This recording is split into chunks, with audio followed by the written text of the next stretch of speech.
Today, I'm going to be showing you guys 3 different Halloween cake pop ideas.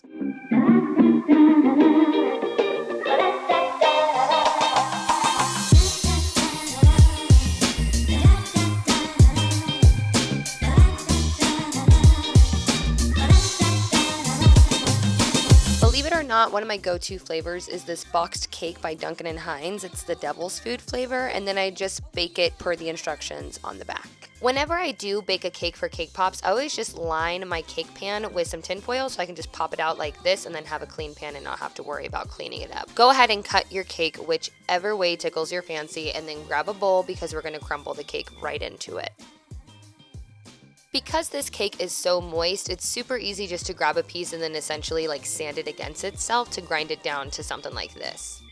Once your whole cake is crumbled into a bowl, you can choose whichever frosting that you want, but I just find that the creamy cream cheese by the Duncan and Hines mixture with the devil's food is really, really good. It's not too sweet, it's not too bitter, and then I put about maybe not even 1/4, maybe a little over 1/4 of the jar into the crumbled cake batter. Now you want to take a spatula and mix that thoroughly, and when I say thoroughly, when you get towards the end, you're going to know it's mixed completely because it almost starts to mold on itself like a chocolate Play-Doh, if that makes any kind of sense, but you can see it right here. It's a little bit thicker, it's not crumbly, there's no little frosting patches, none of that. It's totally blended. Now we're gonna actually roll the cake balls. I use this little scooper dealio that I found at Home Goods. You can use a regular spoon. This just keeps all my measurements equal when I go to roll them out.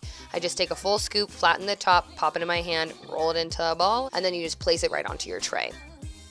This part is very tedious, so go ahead and flick on some YouTube or maybe Netflix, whatever you want, but this does take quite a while to do a full batch when you're rolling them.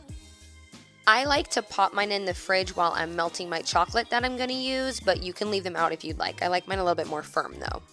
These are candy melts that I pick up from Michael's. These always work the best for cake pops. You're just going to melt those down in the microwave or on the stovetop. Totally your call, but it wants to be this consistency. You don't want it chunky, my friend.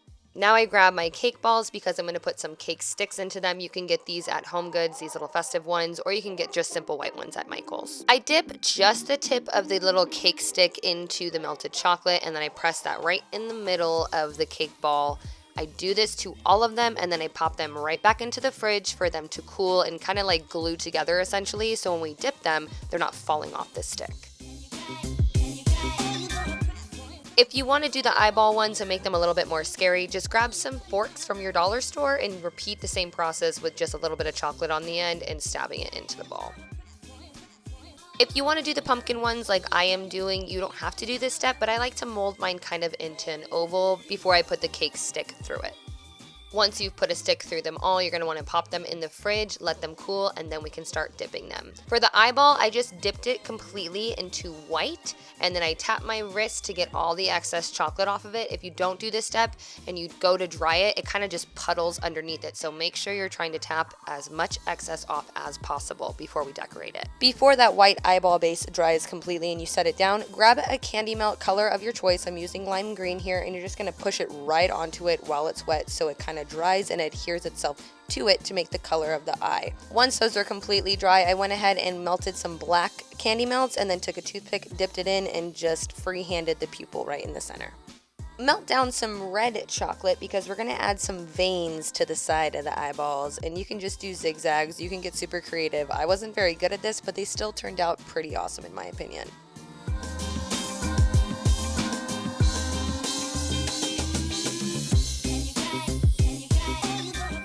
Now we're moving on to the pumpkins, and what I did was take a larger toothpick and make 4 grooves around the circle to kind of make the bumps of the pumpkin. Melt down some orange colored chocolate and then just dip that pumpkin all the way to the bottom, cover it, and then do the same thing that we did with the eyeballs. Tap as much excess chocolate off as possible. You want those to be completely dry before we add this stem, and I just melted down some green chocolate, snipped the tip of my Ziploc baggie. Then this is where you can get creative. I kind of started at the seam of the stick in the actual cake ball itself and just kind of squiggled green everywhere and then dropped it down in a little squiggly and made a point, or I tried my best to make it look like a little leaf. And then I did 2 to 4 of these on each cake pop, and I think they turned out cute. Moving on to the cauldrons witch brew, you're going to flip that cake pop upside down, so having a piece of foam on hand to like stick it into while you're working is perfect. We're going to make this flat top the top of the cauldron. You know the deal by now. Just melt up some black candy melts, dip that cake pop in, and tap your wrist to get all the excess off and let them dry. Go in with some green candy melts in a Ziploc baggie and just kind of pile it right on top and let it naturally fall over the sides. While it's wet, you want to add whatever sprinkles that you'd like. I had mini skulls and some white pearlettes on hand of different sizes, and they look like bubbles to me, so I added those in. I also had eyeballs, and I just added that as well. But again, you want it to be directly after, so it's still wet and it dries within it. I then added 2 U's, one on each side to look like little handles.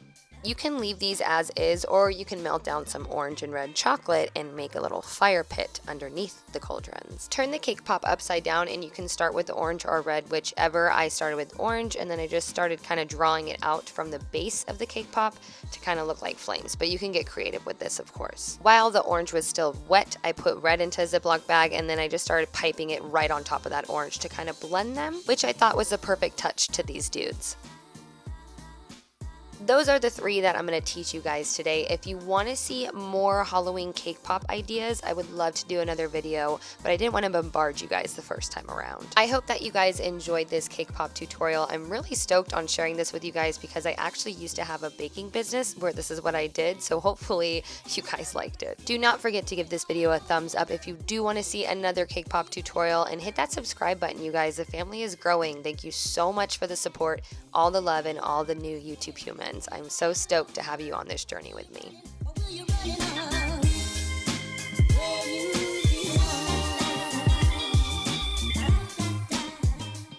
That is all I have for you on this lovely Sunday. I will see you Wednesday for another DIY.